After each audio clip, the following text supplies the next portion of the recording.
রমাদান মাসে কোনো মায়ের, কোনো বোনের, কোনো মেয়ের যদি মাসিক ঋতু দেখা দেয়, তার যদি মাসিক দেখা দেয়, সেক্ষেত্রে তিনি রমাদানের মতো এরকম বরকতের মাসে, এরকম আমলের মাসে, ইবাদতের মৌসুমে তিনি 10-10টি দিন বা তার চাইতে কম বেশ যাই হোক, এই দীর্ঘ একটা সময় তিনি কোনো ইবাদতবন্দি থেকে তিনি বঞ্চিত থাকবেন, নাকি তার কিছু করণীয় আছে?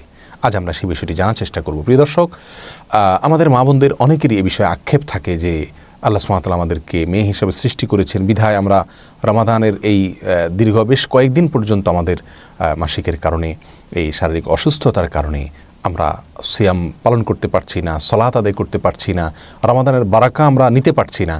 তাদের জন্য কিছু সান্ত্বনার পয়েন্ট আছে। প্রিয় দর্শক, প্রথম কথা হলো, আল্লাহ সুবহানাহু ওয়া তাআলা আপনাকে যদি কোনো অসুস্থতা দেন আর আপনি সুস্থ থাকা অবস্থায় আল্লাহর কোনো ইবাদতবন্দেগীকে কন্টিনিউ করে থাকেন, তাহলে অসুস্থ অবস্থায় আপনি যদি করতে নাও পারেন, রাসূল আকরাম সাল্লাল্লাহু আলাইহি ওয়াসাল্লামের একটি হাদিস দ্বারা সুস্পষ্টভাবে প্রমাণিত হয়, অসুস্থ অবস্থায় না করলে আল্লাহ সুবহানাহু ওয়া তাআলা করার সওয়াব আপনাকে দান করবেন যদি আপনি সুস্থ অবস্থায় সে আমলটা করে থাকেন।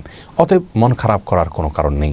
দ্বিতীয়ত যে কথা বলবো তা হলো, আল্লাহর ফায়সালায় সন্তুষ্ট থাকা, এটা কিন্তু শুধু ইবাদত না, এটা ঈমানের অংশ। রেদা বিল কাদা যেটাকে বলা হয়, আল্লাহ সুবহানাহু ওয়া তাআলা আপনাকে অসুস্থতা দিয়েছেন, আপনি ইবাদত করতে পারছেন না, আল্লাহর এই ফায়সালা যদি আপনি মেনে নেন, তাহলে আপনি ঈমানের ক্ষেত্রে আপনি পূর্ণাঙ্গতা অর্জন করলেন। এটি শুধু ইবাদত নয়, ইবাদতের উপরের ইবাদত, ঈমান।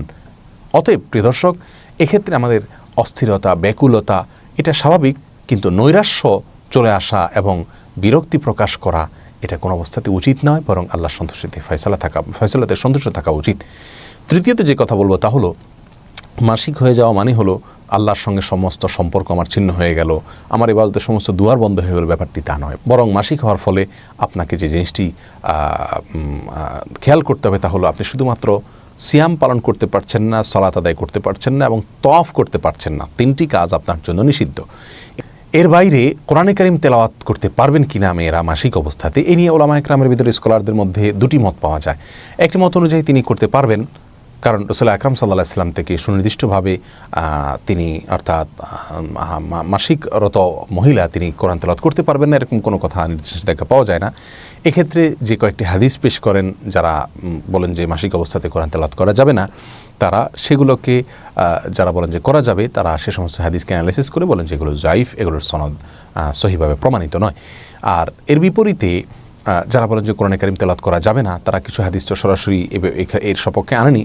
এর পাশাপাশি তারা বলেন যে যেহেতু গোসল ফরজ হওয়া অবস্থায় জুনুবি ব্যক্তি, যার গোসল ফরজ হয়েছে স্ত্রী সহবাস বা বীর্যপাতের কারণে তা অথবা যে কোনো কারণে গোসল ফরজ হয়েছে, গোসল ফরজ হওয়া ব্যক্তি কোরআন তেলাওয়াত করতে পারবে না, বলে ইসলামে স্পষ্ট হাদিস রয়েছে, এক্ষেত্রে বিশুদ্ধ হাদিস রয়েছে। সেটার সঙ্গে তুলনা করে তারা বলেন তাহলে মাসিক অবস্থায়ও যেহেতু গোসল ফরজ হওয়ার মতো অবস্থা, নাপাক অবস্থা, পবিত্রতা অবস্থা, অতএব এই সময় কোরআন তেলাওয়াত করা যাবে না। যাই হোক, বিষয়টি মত পার্থক্যপূর্ণ, কিন্তু এক্ষেত্রে আমরা সতর্কতামূলক মত অবলম্বন করতে পারি, পদ্ধতি অবলম্বন করতে পারি। অর্থাৎ আমরা কোরআন তেলাওয়াত শুনতে পারি।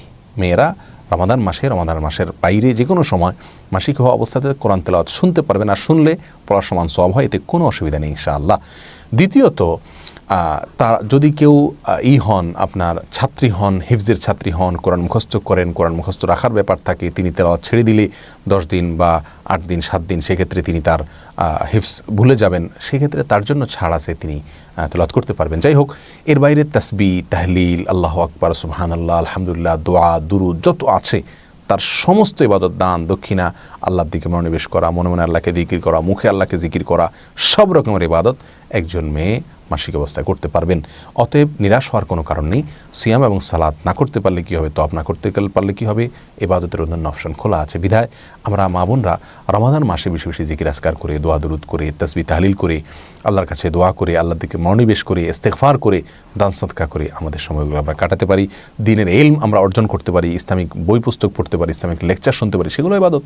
আল্লাহ তাআলা আমাদের সকলকে রমাদানকে সেভাবে কাটাবার তৌফিক দান করে, যেভাবে কাটালে আমাদের রব খুশি হবে ইনশাআল্লাহ।